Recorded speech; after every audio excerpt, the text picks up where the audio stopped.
Ang pagtutuba ay may tutuloy na isa sa pinakamatandang hanap buhay dito sa probinsya ng Batangas. Subalit peligroso ang ganitong uri ng hanap buhay dahil hindi biro ang tumulay sa pagitan ng matatayong na puno ng niyog.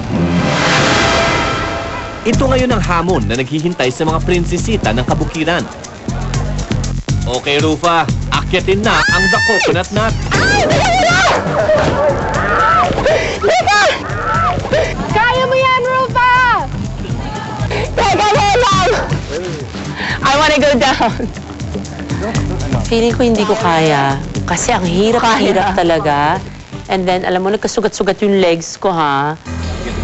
Buti na lang at to the rescue si Donita sa kanyang best friend. Yeah, always try to look for the mark to put where you could put your foot. It's not hard. Girl?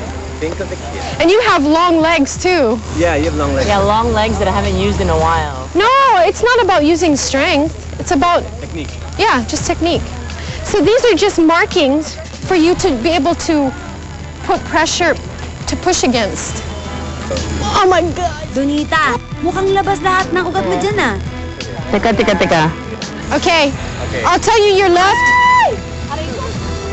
Your left, go higher, higher, higher. Put your left foot higher. Left foot higher. There, right there. And thank God, si Donita was there to give me moral support. Okay, put your foot higher, higher. Kailangan kasi yung step mo nandun talaga sa coconut tree. Oh my gosh! You got it, Rufa! Right foot higher, right foot. Okay, right foot. Rufa, right foot. There you go, that's it. There you go. Left higher, a little bit more, Rufa. More. Left. There you go, up. Ay! Careful. Right foot up. Right foot up. Higher, there you go. Watch your head. Yeah! Mahirap kasi kailangan gamitin mo na naman ang strength ng legs mo. Pagod na ako at feeling ko talagang ang legs ko hindi ako makalakad the next day. Kaya magbaback out na sana ako. Pero sinabi nilang, okay, go up some more. Higher! Teka muna! Ano ba yan, Rufa? Ayayay ka dyan ng ayayay. Konti na lang, malapit ka na. Ay! Teka muna! I know Rufa so well.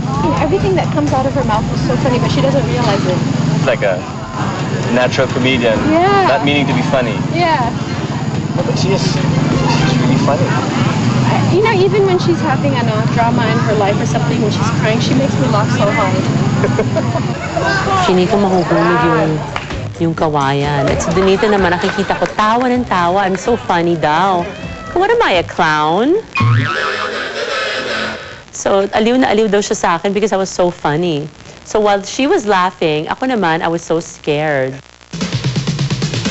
Ipinagmamalaki at ikinararangal ng Extra Challenge ang mga world-class Pinay na pambato ng Pilipinas. MTV Famous.